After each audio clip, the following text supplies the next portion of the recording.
ઉપલેટામાં રોગચાળાનો અજગર ભરડો. સરકારી કોટેજ હોસ્પિટલમાં રોજની 700થી વધુ ઓપીડી, દર્દીઓની લાંબી કતારો.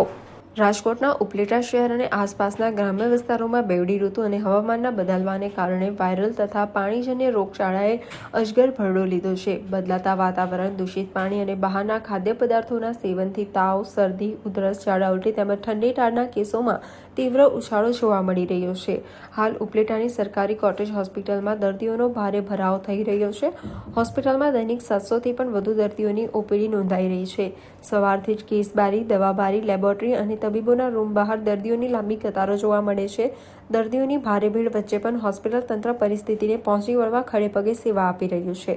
હોસ્પિટલના અધિક્ષક ડોક્ટર ખ્યાતિ કેસવાલા અને તેમની ટીમ દ્વારા પૂરતા પ્રમાણમાં દવાઓ, ઇન્જેક્શન અને નિષ્ણાત ડોક્ટરો સહિતના સ્ટાફની ઉપલબ્ધતા સુનિશ્ચિત કરવામાં આવી છે. તબીબોને નાગરિકોની આ સિઝનમાં સ્વચ્છતા જાળવવા, ઉકાળેલું પાણી પીવા અને બહારનો ખુલ્લો ખોરાક ન ખાવા માટે વિશેષ અપીલ કરી છે. હેલો, હું ડૉક્ટર ખ્યાતિ ગરેજા, હું ઇન્ચાર્જ સુપ્રિન્ટેન્ડન્ટ અને નેત્ર સર્જનના જેમ કોટેજ હોસ્પિટલ ઉપલેટામાં ફરજ બજાવું છું. આપણે આજે જોઈએ તો આજે પેશન્ટનો ખૂબ ઘસારો જોવા મળે છે હોસ્પિટલમાં. અંદાજે 700થી 800 જનરલ ઓપીડી, ગાયનેક, સર્જરી, પછી ઓર્થોપેડિશિયન, ડેન્ટલ, આ બધાનો આપણે પેશન્ટ્સ જોઈએ તો લગભગ 700થી 800ની ઓપીડી થઈ છે. અને આંખ વિભાગના કેસ લગભગ 125 ઉપર આપણે કેસ નીકળી ગયા છે.